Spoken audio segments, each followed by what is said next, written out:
Oh, no, you know what, there's a group of meetings that security cooperation officers, that they do once a year. So I had a meeting with the Fijis and stuff like that. So I left later than I usually, because I leave about 2 o'clock. Okay. Before that, and this time I left about 4 or something. The traffic get all crazy. Yeah, I guess, I'm not sure if they have off. Yeah. But Oh, yeah, they get off. It is? Yeah, well, I know that, somebody like they shut the schools down. Something went crazy? No, Schofield? Oh, No, you know no, what, no. the election. Because the election. Ah. I was talking about, They're yeah. going crazy up there. So we had a 5 o'clock meeting, virtual meeting with my daughter's a senior, so she graduated this year. Where's she For going? real? Lady Hua. Oh, Lady Hua. In Wahiwa. Oh, yeah, my sister-in-law graduated from there. Oh, there you go. Yeah. All right, we get this thing rolling. Let's go. All right, I know Turbo can hear me. I know Maui can hear me. Jason, one more time, brother. I know you're on there. I see you. Let me check him out there. Yeah, I'm not in politics. So, but I'm excited. I don't know nothing, man. I mean, I don't know nothing about it. I'm confused by, like we discussed in the other class, man. But the thing is, I thought Hawaii was a democratic state. Oh, yeah, but there was a lot of. They got a lot, man. They got They Trump standing everywhere. Yeah. All right, let's get But this the thing thing is, it's going. peaceful. It's peaceful though. They ain't. Yeah. Yeah, you've been lying. All right, welcome back. I can't believe a week went back so quickly. Oh, yeah. Dead. You know? Quick. All right, so everybody can hear me, so that's kind of good. Anyway, welcome again. And I know I got to put the same slide on. Remember, and you guys are in your houses, so I got to bring this over here, make me feel like I'm in compliance, you know. So before we start, any questions? I think everybody kind of get the hang of this now. Everything is dressed right, dressed at the close interval. Right, the close interval, that's the best. Right? And I'm just yeah.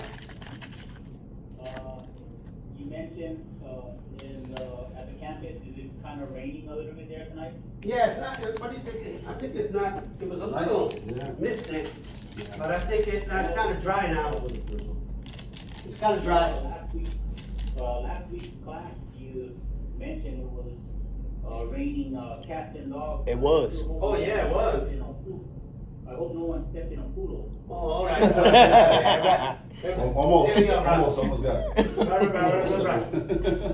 Julius he almost fainted. Almost fainted. Stepping on poodle over here. That's not poodle, bro. Anyway, human resources, right?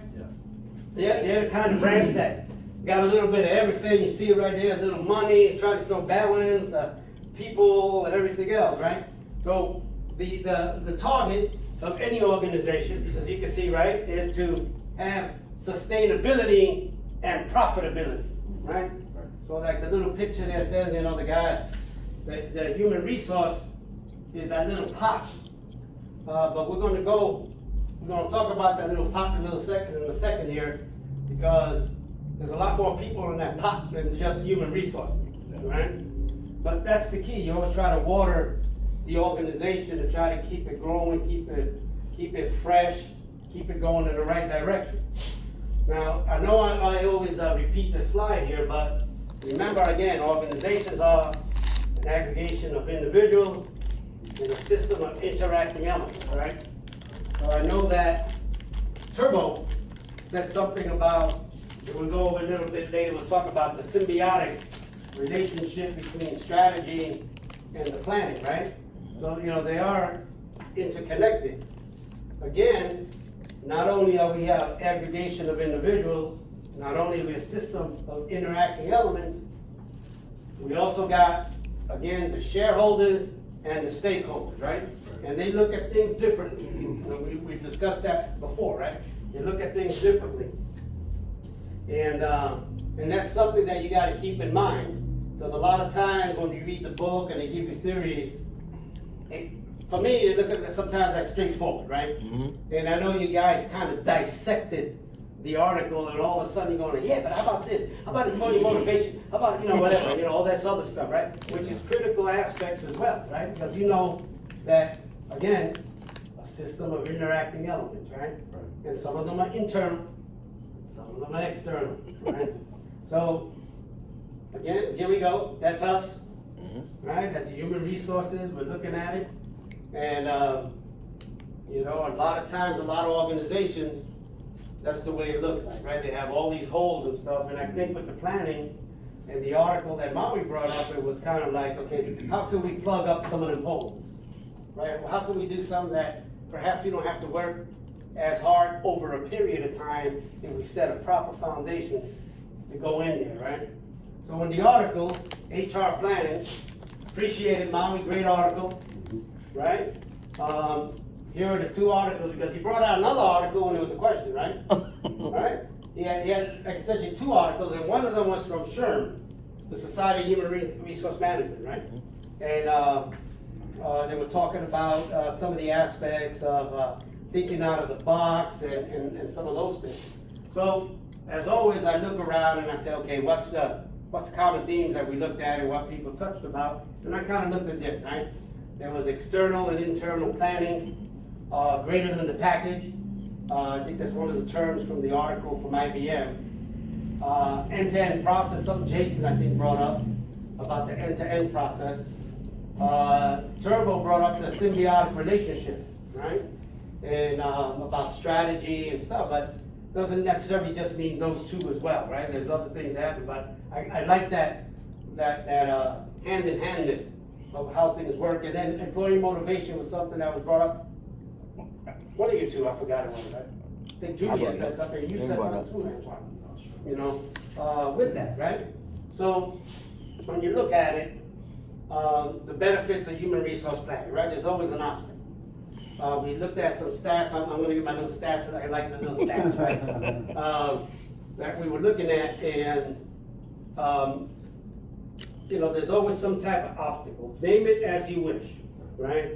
It could be anything, and we'll go over some of them, but it could be anything from employee turnover.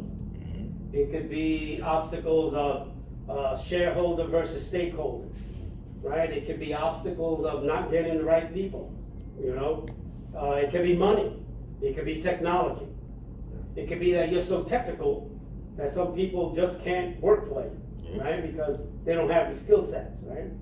And here's a story I want to say. One of the obstacles when I was a military recruiter, and I think I touched upon it in some previous classes, but they came in and everybody's trying to be part of the national defense, right, strategy, NDS, right?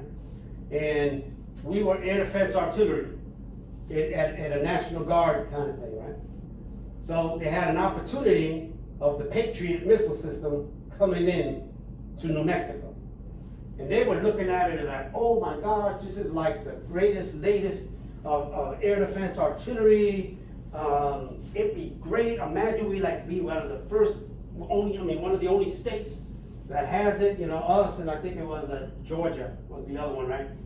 And they're looking at it, and they fought, and they said, we could have it, we're historically ADA, and we can get it, right? So when they brought in the system, do you think they brought in the recruiters? No, right? Or recruiting command to the state, right? Or where are they gonna situate these systems, right? But one of the things is that the Patriot system, when they brought it in, it's very expensive to maintain, right? So there was a budgetary thing that they had to bring in there. But more importantly, in order to fix these things, right, you gotta be very smart, right? Very akamai, right? You have to be smart. The GT scores are high, right? And it's a weapon system. So add on to that top secret clearances and some of the stuff, or secret clearances, but top secret and sometimes top secret with SCIF access, right? So, that comes in another thing, right? So then that takes time. Then some of the schooling, because you gotta do the missile system, the radars, you gotta do the launch systems, everything else, the trucks, whatever. right? Some of the schools average, 9 to 12 months. One of them was like 15 months long. Wow. If you would think, right? So you're asking a reservist, right, to go on orders for 15 months, right? And not only that, you gotta have a good enough police record to get a top secret, right? You need to score at officer level, right? And you're asking all this in areas that are not necessarily known for academic prowess, I'll put it in that capacity, right? So we had a problem getting people to fill. So we were only at 50-60% manning, which would never put us in combat ready stance, right? When you do the what do they call that? The DERS, I think they call it, readiness, right? So we can never be there, right? Because somebody thought, oh my God, this would be the greatest idea to bring this system in, and nobody ever thought about some of the collateral things that were happening, right? If we could even do that. So they get into it. So, and human resource side, when you're doing the planning, right, you're just trying to put puzzles together. There's somebody that's trying to keep things going in there and try to make logic out of these things and not just be reactive, well, this sounds good. We look at that in the military. I think all of us are military, right? You look at the military, you got somebody with a great idea, they want to bring it to the table, they do all this stuff, but when you start looking at it, who's going to pay for that, right? What kind of equipment is that? Oh, we need software. Can our computers hold that software? Do we have enough RAM in the computers at speed to do that?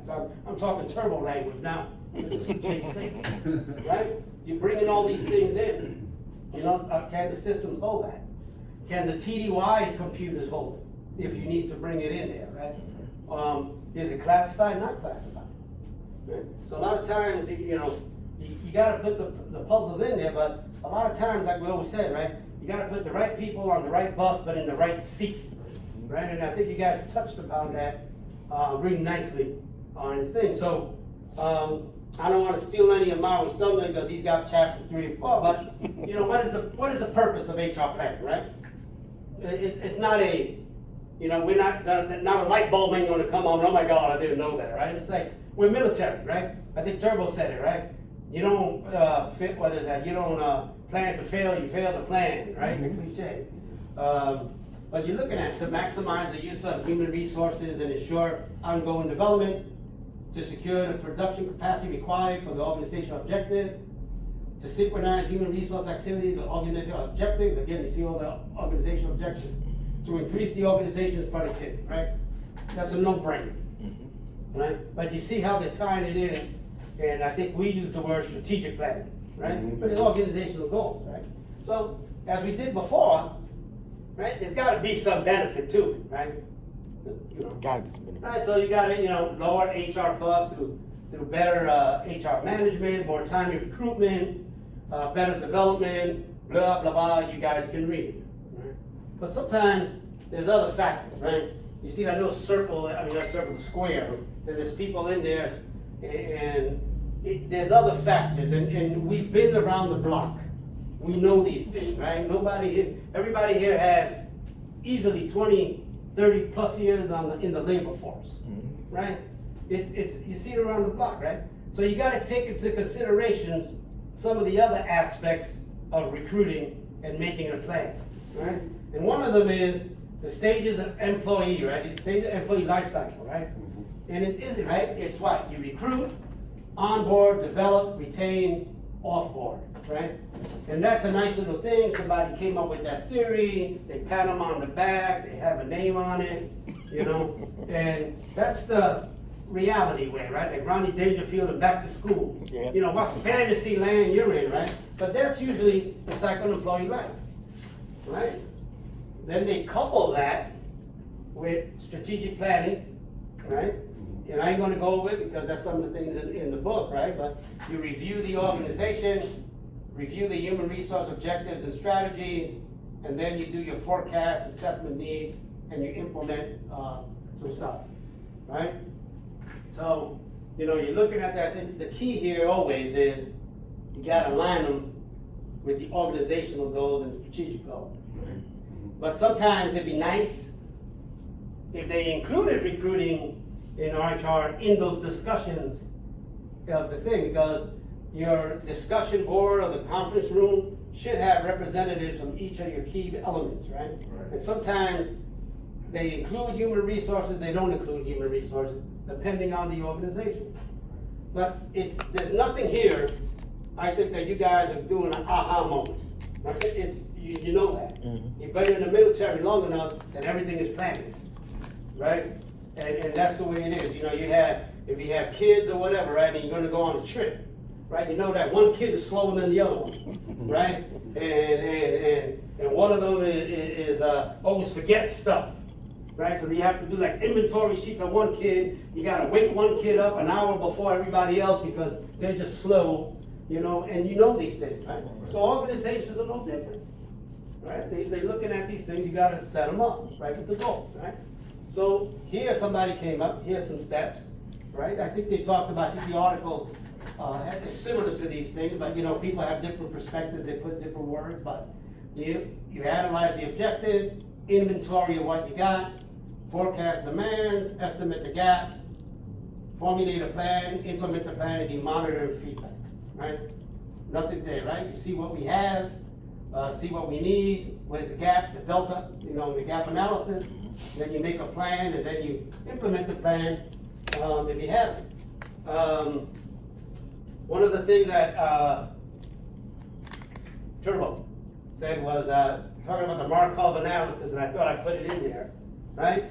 And it's really that complicated, but bottom line is, you know, they show as probabilities the average rate of historical movement from one job to another, right? They determine the probabilities of the job incumbents remaining in the job, forecasting period, right? So they predict internal employee movement from one year to another by identifying percentages of the ones that remain and don't remain, right? Mhm. That's one of the things that I just wanted to elaborate because I know it was brought up in the article. So I always try to bring the reality into the stuff, right? So I always bring my little statistics, guys, you know, to try to bring some stuff. So you know, you're doing recruiting, and I thought this was an interesting factor in one of the things, right? Recruiters take an average of 6 seconds to scan a resume. Really? 6 seconds, right? In a corporate job openings, attract about 250 resumes. Out of these, 4 to 6 get interviewed, and you only get 1. It takes time, Wow. right? It takes time. Is that the best thing? Is that the best person? Sometimes, you know, we had one of our branches where I work. Lately, we've lost like 5 people in the last 4 months, right? It happens to be because the boss is a moron, right? And you know, and they go other places and everything else, but the motivation is not there. But when you start looking at that, the workload now is you gotta stop, and you have to give that job or that deliverable, that task that person had to another person who may not have the skill set or may not have the bandwidth, right? And then you have to try to bring somebody else into the scheme, right? So then for them to look at, you know, that's why this thing was 6 seconds, right? So on the last class, remember, it's recruiting, retention, and reputation is a big one for the millennials. For some reason, I saw the stats, right? That reputation is something there. We'll go over a couple of things, but so they asked these recruiters, right? Because this is the bucket with all the little holes in the bottom. What is the biggest thing that they see? What is the biggest factor for them not recruiting as fast as people leaving, right? And one of the 63% said not enough suitable candidates, right? 42%, I think it's called ghosting. I think that's the term they use nowadays. Candidates don't respond to calls or emails. Yep. 42%. Mhm. We had an individual that applied for a job with us from Germany, said he wanted to come, everything's good. He's supposed to report on a Monday, right? On Friday evening, he calls, he says, I don't want the job. Right, so what they use it is, he used it as leverage, because he wanted to stay in Germany, said, hey, I got a GS-13 job, in Hawaii, can you do better or else I'm leaving? And it looked like Wow. they use it as leverage, right? So we ended up on a Friday going like, okay, now we have to do this whole process again, go through OPM and all these other things, right? Sometimes difficulty finding passive talent, too many unqualified junk resumes from junk boards. Sometimes that brings it in there and it fills up your stuff, and they said 11% of others. Some of them is like we went in last class is dishonesty on the resumes and that kind of stuff. So, you know, you're up against a lot of obstacles. So that big rock the guy was trying to jump over in the beginning, sometimes it's very big in some organizations, right? Yeah. And sometimes you may not have control over who are the bosses at certain areas, right? And sometimes that could be the problem, right? The organization itself, Yep. right? So, real quick with the millennials, you know, because that's the biggest workforce we have right now. 7% of corporate and HR leaders say that the companies have accelerated leadership programs for millennials. Only 7%. 93% don't.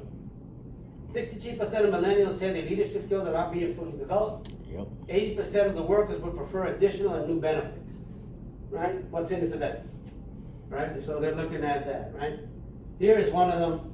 61% of employees say the realities of their new job differ from expectations set during the interview process.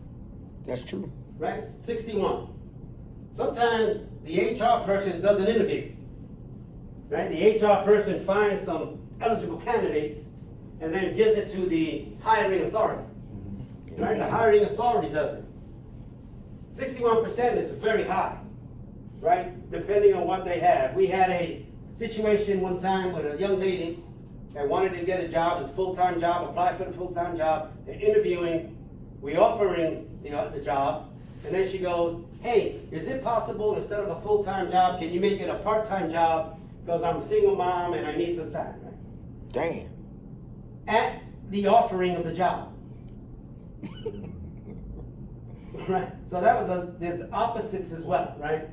50% of the candidates would not take a job from a company with a bad reputation, even for a pay increase. Right? So they want to sport the name of the company, right?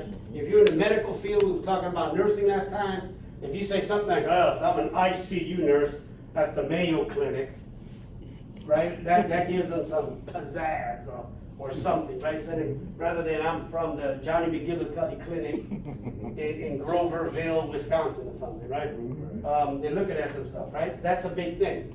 Sometimes baby boomers was like, oh my God, I got a job. Oh, I got a job, right? Not these the youngsters that are coming in now, right? In 2015, 51% of those who had a job were searching for new ones and watching for job opportunities. 2015. You think that's changed? Nope. No. Right? I've seen people do that all the time. They have in OPM or in LinkedIn or something like that. Yep. They have their resumes out there, always fishing, always fishing, right? So you know, they have some of that. After finding a job offer, 64% of the candidates research companies online, and 37% will move on if they can't find information on the company. Right? Remember, it's a very tech-savvy kind of world. Everything's online, right? They don't ask people anymore. They always look at it, right? Yep. So then I started saying, okay, now we're trying to make an HR plan, right? We're trying to align things with the strategy. I got all these statistics, and then we come up and they say, why do employees leave? Current development, opportunities for growth, achievement, security, work balance, manager behavior, 11% of that. Relocation, compensation, benefits, well-being, job characteristics, blah, blah, blah, blah, blah, blah, blah, blah, blah. And the bottom ones are retirements and stuff like that, right? Work environment. But a lot of them could be, they're salvageable, right? Right? The things that you could do. Number 3, when I look at manager behavior, you know, we've lost 5 people, great people, retired colonels, leaving because they can't handle it. Because they go like, I don't want to put up with this crap. I don't have to, you know? And you know, you're losing good quality people with really good experience. Yeah. You know, so that's something that, they're there. So if you're an HR person, right, and you got these things going, you're trying to set up an HR plan, right? and one of your formulas, all right, formulating, right, you gotta take into consideration, why do I got holes in my bucket, right? So the plans are great, you know, when they look at it, but sometimes you just gotta plug in the buckets as well to make sure that people don't go, right? So that keeps recruiters up at night, right? So what keeps an HR person up at night, right? They say, well, 50% of them is retaining key talent. How do I retain it? Because they know all these statistics are against them. Developing leader succession planning, improving employee experience, driving motivation, innovation, whatever. But the biggest one is retaining the talent. Once you get the people, because right now, 61% say what they were thinking wasn't what they were interviewed for. Right? So here we got, that's what they call employee turnover.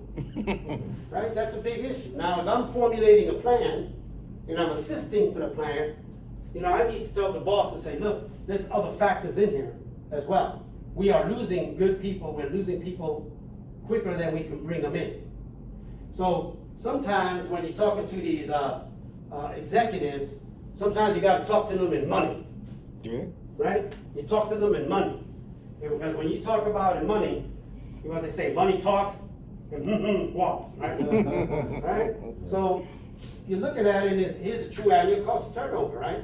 Total hiring cost, the cost of hiring, cost of onboarding, cost of training, cost of job vacancies, times the number of employees, total number of current employees, total number of people currently employed at your company. The average turnover rate, and that's the annual cost, right? That's a little formula, because everybody's actually looking. But here's one that shocked me. $680 billion, that's how much the US employers alone will pay in employee turnover costs by 2020. That's crazy. We are in 2020, right? So employee costs depend on the level of the employee, obviously, right? Right. If you have a CEO or a CIO, a CFO, you know, their turnover is gonna be a little more than the thing. So it's the cost to replace an employee is 1/3 of the annual salary. So if you make 50K, 16,000, and so forth, you guys can look at it.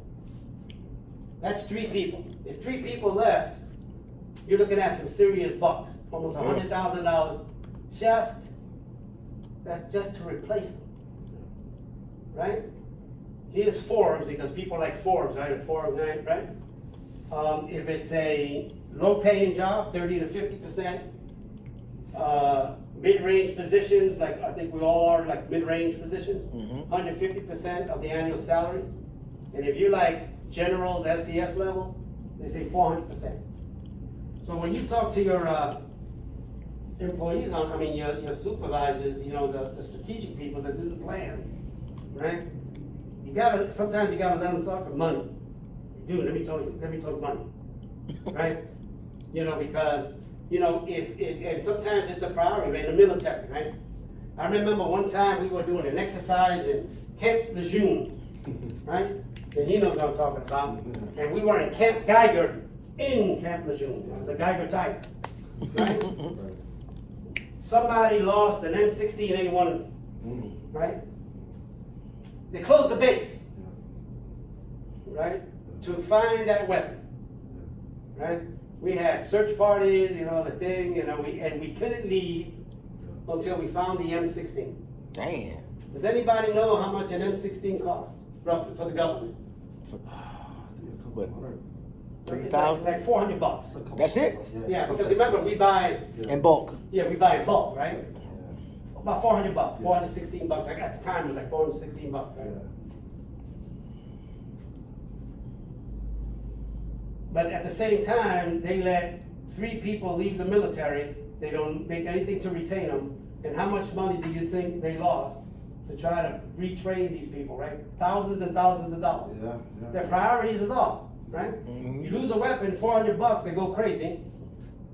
But you know, they let 30 people walk out of the military or whatever, and they don't blink an eye, right? But sometimes it's priority. So here's just more stats. You know, they say by 2020, which is ours. I love the way. Right, by 20, 47 million people are gonna leave their jobs, right? And 67% are what they call soft costs, right? Such as reduced productivity, interview time, lost knowledge. 67% of $1, 33% is hard costs. Recruiting, background checks, drug screening, stuff like that. 67%, right? So, you know, you have a team of 4 people, 2 of them leave, right? You're gonna lose productivity. Yeah. You are gonna lose productivity. And from the last classes we were talking about, it takes about what was it, like 80 days or something like that, 60 days to bring a person from end to end process? Oh, yeah. You know, so it takes time, right? 47% of HR managers say employee turnover and retention, that's a top employee management challenge, right? Average cost per hire for a company is about $4,200, $4,100. You start multiplying that by 47 million people, you're looking at some money, right? That you're looking at. So I want you guys always to look at these aspects, right? Because sometimes in the book, you know, they look at it, but sometimes you have to look at other areas, right? Why are we losing people in the beginning with? So if I'm gonna do an HR plan, and I'm aligning it to the strategic objectives, the goals of that organization, like we did with the Patriot, right? We're trying to, dude, you never included us in this conversation. And now you're forcing us to recruit into something that's, you know, we have our hand tied behind our back. Right. Right? But you're losing all this money. So let's see what really the problem is, right? You have to look at the need behind the need, right? And they have something called a failure resume. And they always look at it, if you want to see what the real problem is, or the real reason for a problem, you go back 5 things, right? So they go like, you know, people are leaving. First question, right? Then you ask them, why are they leaving? They're leaving because the manager's no good. Why is the manager no good? Right? Blah, blah, you know, then you go back. The manager's no good because he's an idiot or whatever, right? Why is that person still? And you go back and then you find out, oh man, the problem is really this. It stems from this here. So you come into the planning, right? HR planning, you're looking at it, human resources, right? We said it before. Effective planning is right people, right capabilities, right time, right place, right? That's a hard thing to juggle. And if you were recruiting, Julius, right? Yes. You want that, I want a 3 alpha, high school diploma graduate, female, Hispanic, you know, all these criteria. And, you know, you could bring in 8 people that month that don't have that criteria, you did not make mission. Damn. Right? So they put there's a lot of heavy burden on your shoulders, right? So it takes all these things, right? All the nature resource planning, nature of the job, outsourcing, organizational growth, you know, yes, sir. Yeah, you could have like 30 qualified people, but if it doesn't fit within the company, HR's, their plan, right, sir? Yeah. It's like, all you want is 2, and they have to be this. You can have 30 qualified, but if those 2 don't meet these criteria, Yeah, you know, good. That's crazy. You didn't make mission, right? Crazy. So you're looking at these things, that's in the military, we look at it, right? Yeah. But you have all these things here, right? You gotta look at what's going on, right? Yeah. What's the objectives, what's the strategy, right? You should be included in these things. You know, so sometimes when you're looking at it, you gotta look at all these things, job analysis, job description, job specification, you bring in the people and you take care of the outside stuff, right? You know, so, you know, so you start to look at these strategies, right? And sometimes your headquarters may not be in the same place you're at, right? When you're talking about global industries, you know, you could be working at a corporation, like I'm an adjunct faculty at the Fujitsu Corporation, right? They have like a NCO academy, like a, you know, like an academy that they send their middle management and upper management for leadership, right? Right? But my boss is in Tokyo. Yeah. Right? They have the headquarters is in the school is in Hawaii Kai, right? But the headquarters is in Tokyo, right? And sometimes they want to do Tokyo thing, but I'm in Hawaii, right? And you know, different styles and different things, so you got to stop that. But sometimes it's hard to, you got to ask them like, what's the alignment? What do you want to do? And then you align and stuff. So you got to look at all these things. So job specification, for me, is what do you want this person to do? Right? I've been in recruiting 10 years, right? What do you want them to do? What is the description? What is this person doing, right? And then you come in there and you start writing things, and if you do not go in with the individual every now and then, is this what you want? This is what you want? This is illegal. You can't say this. You can't do that. Blah, blah, blah. You know, you do it, and you have this stuff, right? So sometimes they'll give you these flow charts. That kills me. Right? They have these flow charts that they always give me, so I started asking, I wanted to put this one out. This is an engineering flow chart, right? Does it move? No. Should it move? Yes. WD-40. Right? If it should move, no problem. Duct tape. Right? Sometimes corporations are like that, right? You know, they think that they're asking for these things, and they think that's what it is. Oh, they WD-40, you know, the people. Right? There's so much more. Right? Because I'm the face of this organization. I am the person that they will talk to. I am the person that if there's a problem, they're going to come to me. Exactly. Right? You're the one that's a liar. Now, like, how many people here wanted to beat up their recruiters for being liars when they're in basic training? Yep. That lying, yeah, you know, that guy was a liar, and you know, he ain't coming here and whatever, right? So, again, like this one last time, the staffing issue, right? Sometimes you got understaffing, overstaffing, and throwing churn. But do you think recruiting, here's a question for you, Hat. Do you think that recruiting or doing an HR plan would be different if you are 100% manned or if your organization is undermanned? Say it again. If you have a shortage, do you think that HR planning, you have to think of it differently if you had a labor shortage as compared to a labor overage? Yes. Why? Because you got something to, if you have all you need to work with, you got them bodies to put on the bus in the right seat, it's easy on the recruiter to do If their it's job. over certain.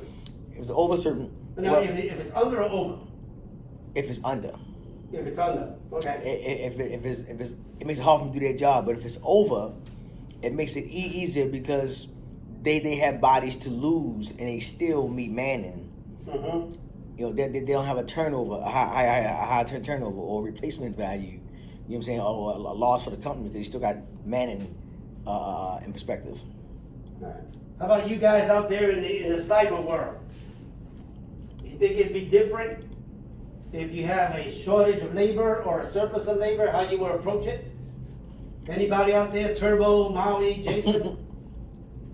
Hey, Dr. Mo, yeah, I think there'd be a substantial difference in terms of how any organization's HR planning, particularly with their strategy for HR planning, and how they implement, let's say, the phases of the organization's HRP. It would make a difference in terms of whether they are overstaffed or understaffed, particularly with, I think I talked about it a little bit on the presentation. How the organization has the gap estimates that they need to close or widen. So I think that's one significant factor that would play into making a difference between understaffing or overstaffing for HRP within an organization. Yeah, you're right. You know what? Because sometimes it's funny because when you're overstaffed, people don't mess with you as much. Exactly. Right? If they're understaffed, Then yeah, go ahead, Turbo. I got a point too. So if you're fully staffed, you might have the luxury of evaluating the performance of your current staff and possibly start quietly thinking about getting rid of the dead weight. You know what? Turbo, you're right, brother. Because when you're overstaffed, people leave you alone. You know, HR usually becomes the, hey, do I have any use leave? Hey, when do we open up the window for us to change our medical and dental plans and stuff, right? When you're understaffed, people start spazzing. And then all of a sudden, they're calling you every day. and they need somebody. And when you need somebody, and 62% of them are underqualified, and you're trying to find somebody, but there's only one bone and 7 dogs going after it, right? All of a sudden, it's like, it's your fault, it's your fault, your fault. And sometimes you get to a point when you just want to give somebody to them just to shut them up, right? And then you wonder why there's retention. So you got that thing. But you're right there, Turbo, too, because when you have fully staffed, you start looking at them, you start saying, okay, things are being done, but let me look at these people. Let me see how I can change, let me look at some aspects, and it gives you time to breathe, right? But here are some of the things that, when you have a shortage, employees, burnout, longer hours, increased pressure, reduced job performance, decreased morale, road overload, increased labor turnover, right? The organization has inadequate supply of talent, increased overtime costs, production delays, reduced productivity, loss of business opportunities, right? Because you don't have the bandwidth, industrial relation problems. Sometimes you ever get, if you're in an industry, you may have an increase in employees getting hurt on the job, right? Because there's fatigue, there's other things. If you have a surplus, sometimes the employees, they rust out, job insecurity, decreased morale, reduced job performance, talents not fully utilized, loss of motivation. It's bad as well, right? Organization, excessive payroll costs, employee underutilized, low productivity. Because sometimes is that you get, they got 800 people. I don't care. Either one of them is bad, right? But sometimes the shortage for me, personally, being in the recruiting world so long, is that they want you to hurry up and put somebody in boots. Or they want somebody in there, they don't care when, they need somebody, they're tired of overtime, and you don't have a time to really do anything, right? You're just trying to, somebody say something and you just give them a job. Right? Because there's challenges here, right? The HR challenges, right? Hiring the best, keeping the best, adoption of new technology. I think you said something, Antoine, on that, right? Workplace wellness, work ethics, laws and legislation. We heard from Turbo last week on some of the laws and how to come in there, right? Those are challenges, right, that you have that are coming in. Because when we had the Patriot came in, the system, number 3 from the top was an issue for us. Adoption of new technology. Now we got to get people that had an EL score, the ASVAB, right? EL score of this, plus a GT of that, plus high school diploma graduate, and they had an ASVAB score of this, and by the time you check all those marks, and then you go, oh my God, yes, the school is 12 months long. Oh, hell no, I might as well go active duty, right? So you get all these things, right? So then, Turbo said something about what came first, the chicken or the egg, right? Strategy or the planning, or hand in hand, right? I think that was a really, really cool little thing there, right? But yeah, I think you can't do one without the other, right? You can't set up a plan if you don't know where you're going. Because sometimes it takes time, especially in the technology world, right? Or you in the, I'm going to increase, I'm going to veer off on another tangent and we're going to start doing something else, right? We're going to add to our portfolio and we're thinking of something else to do, right? Or sometimes they expand the company, right, into another country. And now you are a manager in, I'm going to make it up, Thailand, of a U.S. thing, but your workforce is all Thai, from Thailand, a Thai, right? But the agreement you had with the government is that X amount of leadership positions will be given to Thai citizens, right? And some of the stuff. So you're getting into all these laws and regulations. What are the treaty? What they call that? In the military, they call it the SOFA agreement, right? Yep. But in business, right? So you're looking at these aspects, and here we are. Is business strategy on top, HR strategy, operational, correct? External and internal influences, right? Just really, influences, we look at external. Legal framework, socio-political changes, employee decision factors, demographic change, shortage of qualified labor. Internal, knowledge management, qualified structures, willingness to change. Willingness to change. That's a hard one. Yeah. A lot of people look at that, right? Willingness to change demographic structure, right? You have all these things that are juggling, right? that the HR is trying to juggle in that pyramid. Because you look at them and all their operational HR work, then the strategy, and then the alignment to the strategy. I thought this was interesting slide, and if Turbo, thanks for bringing that up because it made me look at this stat. But see, if you look at the bottom, 60% of HR time is administrative. Yeah. Benefit processing, communication, personal information. At the operational level, 30% of the time, staffing, education, compensation. Only 10% is at the strategic level. Leadership development, organizational design, change management. So you're looking at right now, in this stat, that you saw the criticality between your planning and the strategic, but you only allow 10% of your time is allowed to do that. Right? So there's things that are in there. All right? That sucks. So now you're looking at this, you're like, okay, how are we gonna do this? How are we gonna strategize? How are we gonna line up? And you only got 10% because you're working on this, you may be on demand in HR too. And you're working on all these things, and then all of a sudden you go, okay, I gotta work on the strategy, I'm doing this formula, that beautiful 7-cycle thing, it looks so beautiful, so circly and colorful, right? And then reality comes in there, and then you're looking at it going like, and all of a sudden it's like, hey Mo, how you doing? Hey, did you get a chance to look at my compensation? Because, I got a new kid and I have his birth certificate and blah, blah, blah, blah, blah, blah. You sit down, you take care of that thing, because customer service, right? Right, because you gotta make the employee happy. Yep. Right, because that was one of the key factors, right? You're gonna sit down, you're gonna hit again, boom! Somebody comes into there, hey, you know what, can you tell me how many people did this, because I need some requests for information on these stats, right? By the time you look at it, that thing, for me, that was a very realistic thing right here.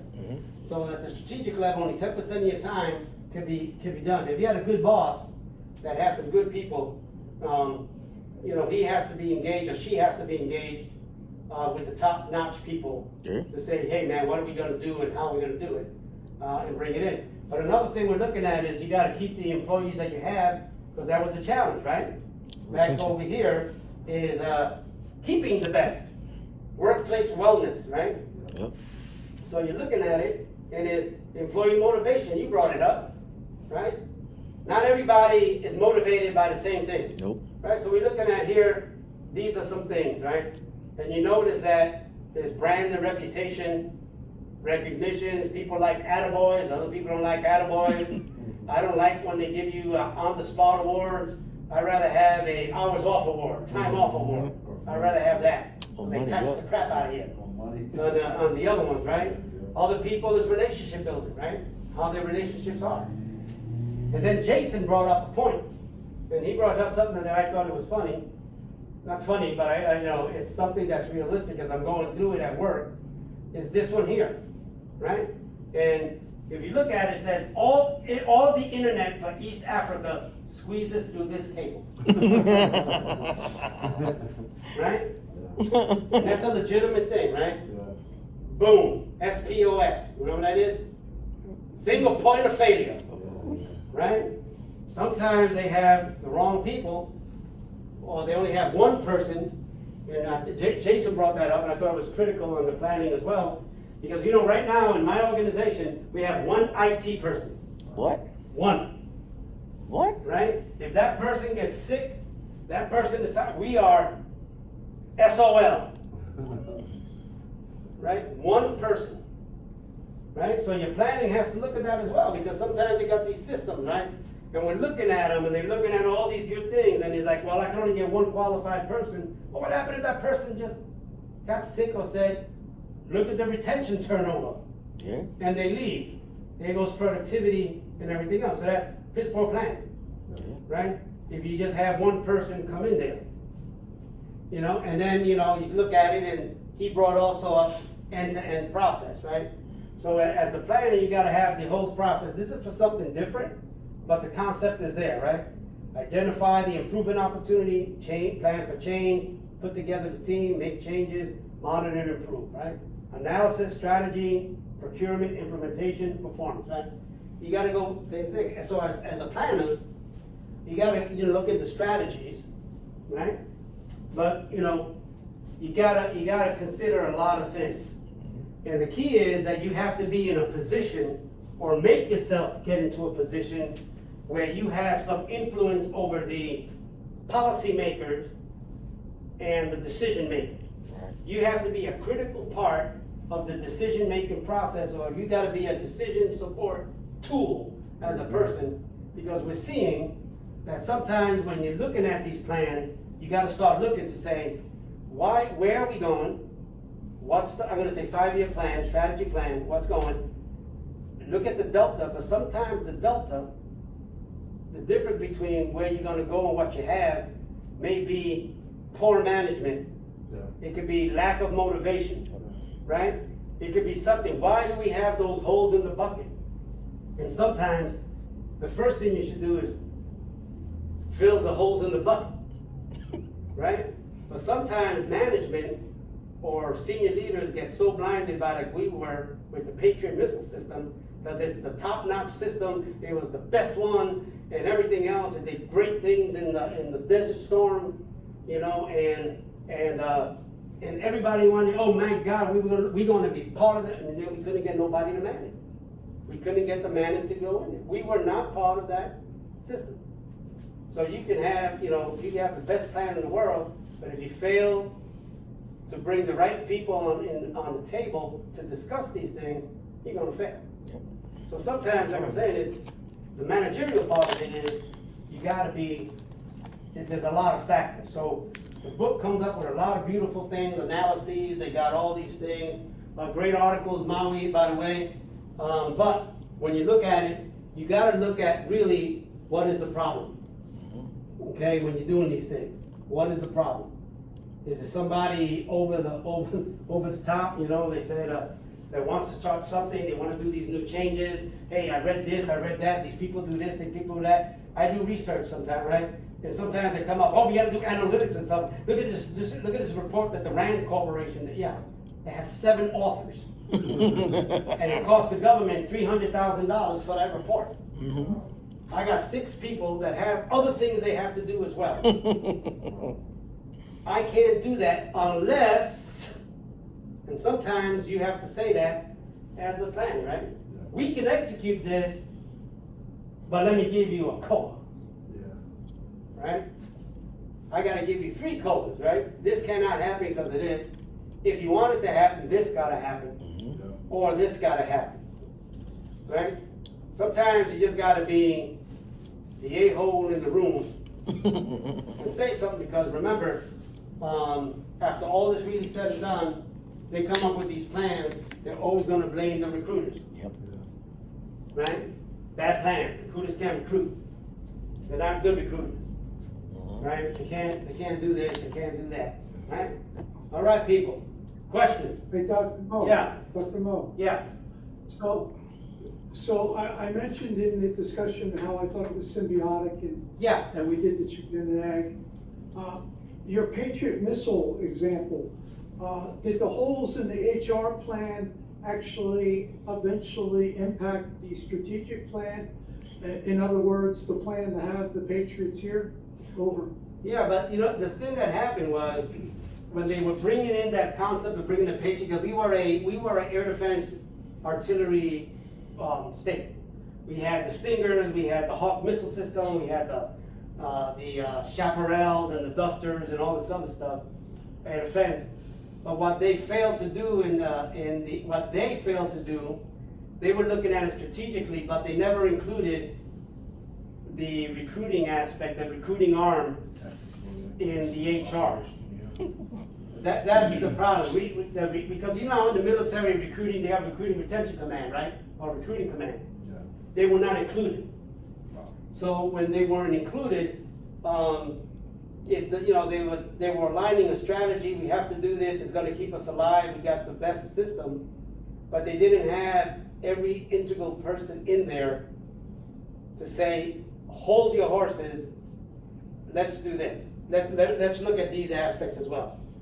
So by the time they said we're getting the battalion, start going, we're like, holy crap, what are the prerequisites or what are the requirements for these? And that's what got us in trouble, Turbo. I would assume they'd have to bring active duty guys to come Well, in, right? we're part of Fort Bliss, Yeah. and that part of thing, and they brought him in there Ah, just to give us Temporary. the initial trainings and stuff like that. Mhm. But still, to maintain and everything else, Right. yeah, it was guard members. yeah. And I think I think the key a lot of times is you can align, and I agree with you, Turbo, you have to have the strategy and before you do the plan to see where you're going. Right. When they started talking about the electric cars, right? A lot of times, when you start looking at it, well, do we have the infrastructure like we do with the gasoline station? Yeah. There's a gasoline station every corner. Do we have an electric? That's one of the things that, they ask people to do. I hope they learn from these things, Yeah. to do it. But, but for us, that was the problem. They didn't include recruiting command in these conversations. And that's what hurt us. And then we were the ones that got in trouble because we couldn't recruit. Does that answer your question, Turbo? Yeah, it sure did. Yeah. Thanks. Yeah, that was one of the, it was kind of it was bad. It was bad. And then the Patriots considered combat arms per se, right? In some aspects. So some of the areas you had to restrict the females. Oh, wow. Because the Stinger, it came with Stinger missiles as well, the Stinger system, what do you call that, the Avenger. It's like a 8 Stinger rockets and a 50 cal, and it's like a little turret, it's like a Humvee with a turret on top of it. Wow. But, that was, Mo, yes, sir. maybe not so much in the military, but I believe in the commercial world, that if you really get in a jam like that, that's maybe when you need to relook at your strategic plan and think, maybe I don't have it right. Oh, absolutely. Maybe, Yeah. Absolutely, Turbo. It works hand in hand, and the thing with the chicken and the egg is, sometimes they're interchangeable. It's just the way it is. I could come in and I said, that's a great strategic plan, beautiful, right? Like with the article that Maui presented with the IBM guy, right? He thought out of the box big time, right? But he looked at several things and it worked, right? He must have had the right people in the right places, right? To guide them and everything else, right? To do that. But there's also a lot of, that's one of the positive, it happened kind of stories that I can tell you for every one of these IBM ones, I guarantee you there's hundreds and hundreds of failures, right? Because they just didn't have it. And a lot of times, Turbo, that's a great point, is a lot of times it's like, hey, you know what? I can't eat steak on a hamburger budget, right? So my strategy may have to change, Exactly. all right? It may have to change. Right? Any other comments? Maui, this is your world, but you're up next, but Oh. after the break. Anything, Maui? You don't have to say nothing. I was gonna bring it up towards the end of the presentation, but I'll bring it up now. And this kind of reverses quite a bit back to halfway through the slides, but nonetheless, relative to HR planning. Mm-hmm. And it's kind of been, I didn't want to skip the beat on this, when the slide demonstrated the stages of employment life cycle. Yes, sir. The reason why I bring that up is I'm actually experiencing the stages of an employment life cycle as we speak. Mm-hmm. So I've been retired since last year, Uh-huh. as far back as March when I started my terminal leave. Uh-huh. And I've been kind of toying around with USA Jobs resumes, not halfway, kind of like in between or halfway serious, but still trying to be a little bit productive with it, seeing what could potentially happen. Well, I got an offer through a HR staffing company. So they are the medium for a 6-month temp position with the Navy region Hawaii. Uh-huh. So it's a GS comparable position. Uh-huh. So it's been interesting from the time I received a call last week Wednesday from the HR company. And I'm not trying to promote them, but they're, No, yeah. name of the company here is, Hawaii Staffing Solutions. A call from them. Yeah, headhunters. Obviously, which obviously started the recruiting process. Went through an interview, and then today I went on to the next, life cycle, phase, which was onboarding. So now, the next step for me, as I look back on the slides on life cycle, is the development stage, once I start at the, Navy Region office. So just wanted to kind of share a little bit of that, especially with some eyes-on, experience, something that I haven't necessarily gone through in a long, long time. Oh, yeah. Having exclusively an active duty military career for the past 30 years. Yeah, and that's all. Yeah, that's good stuff, man, I'm telling you. And you know, and they're probably happy that you're there, but you also, you know, there's a lot of people, you know, I didn't know this, it's called ghosting. I just looked it up again. Millennials love ghosting. Mm-hmm. You know, they just don't answer. You know, and you're looking at, okay, this person I was talking to, they interviewed, we offered them a job, and they fell off the face of the earth. You know, and depending on, you know, yes, the kind of thing, but, you know, and a lot of times it's there's so many factors, right? You know, that sometimes you just gotta know how to say, okay, you know what, I'm gonna cut my losses, the heck with this dude. You know, or the heck with this thing. So that ghosting, I do, I'm involved in hiring at work. And, you know, that's about the number one, worst rule you can break. Oh, yeah. You know, we remember those names, and those people are dead to us. Oh, yeah. They will never get a job at Big-On J6 over. I'm glad too, because you know that you know what it is. Give me the common courtesy to say I'm not interested, right? Because then you're like, okay, we threw this offer to this person. If I go to this, because then you start thinking, right? Well, Antoine hasn't answered me. We sent him an offer saying, "Do you want the job?" Julius is second. He sent me an email to see what the status is. We could definitely offer him the job. But if I offer him the job and then Antoine comes out of nowhere, then Antoine could put an appeal, right, on us and his issues, right? But this ghosting is 42%. 42%. It's crazy.